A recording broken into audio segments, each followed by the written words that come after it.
Oh, good morning mga kaibigan, mga kauragon, yung lingkod, Jun Uragon Official. Ayan o, YouTube oh. Araw po ngayon ng Sabado. Hello, ito yung mga kabataan. At ito po ay Youth Fellowship. Dito po sa lugar nito ng Santikon. Ayan po, ang ganda po ng lugar. Oh. Friendly environment po yan. Ayan.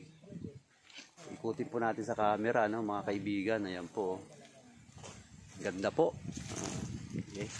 Ito yung lugar na namimiss ko. At sa edad kong ito, 50 above, kinakailangan nandito na sa mga lugar na ganito.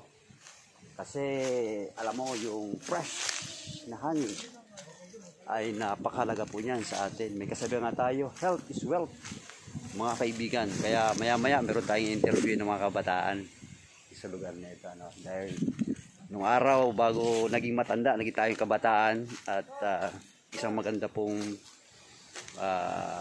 tayo po ay magpasa po ng sabi nga ang kaalaman sa mga kabataan ito. Sige mamaya, tuloy po thank you. Tuloy po subaybay sa aking channel YouTube Jun Uragon mga kabataan po.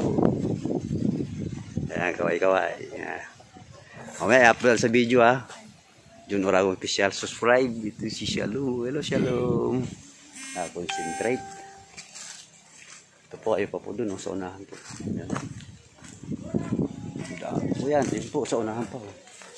Mga kabataan. Okay. Meron tayo ditong interview na pastor. Director dito.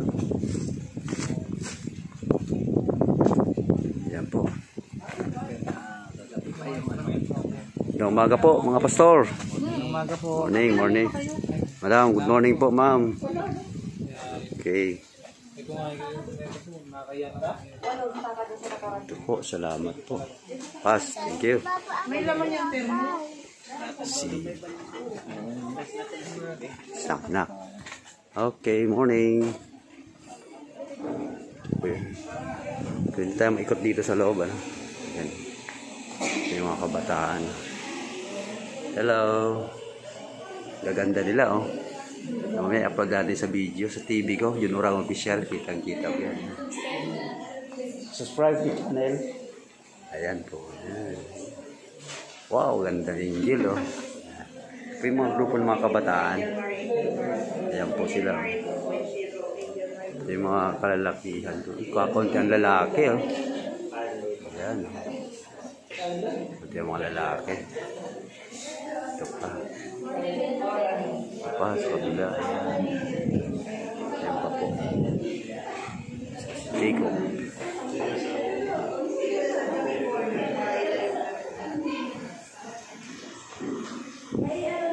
May kahinaan, lalo na ng paghanap ng strength, lalo na doon. At nakapansin ko na po na halos parehas na nagkakaroon ng similarity sa strength. Sa about kay Lord, nagkaroon kami ng kalamasan kasi kay Lord na dahil sa Kanya, tayo ay may kalakasan. At sa weakness po, mas lalo namin na alaman na yung halos lahat kami na may kahinaan sa public speaking. Sabi nga ni ate, bakit ako yung magre-report? May kahinaan po ako sa public speaking. Sabi nga, ikaw na mag-report para maging strength mo ngayon. Tapos sa opportunity po, nagkaroon po ng similarity na nagagamit namin yung halos lahat na ibigay na Lord sa ministry, sa worship, to speak, to feel the presence of God, to have the freedom and to get child of God. And sa third po, yung sa iba po yung transportation and finances, yung position na ibigay ng Lord at sa third of Satan worship na naglalagay ng pride sa heart at sa influence and temptation na binibigay ng Satan. Praise the Lord. Hallelujah. Gusto ko, ayaw naman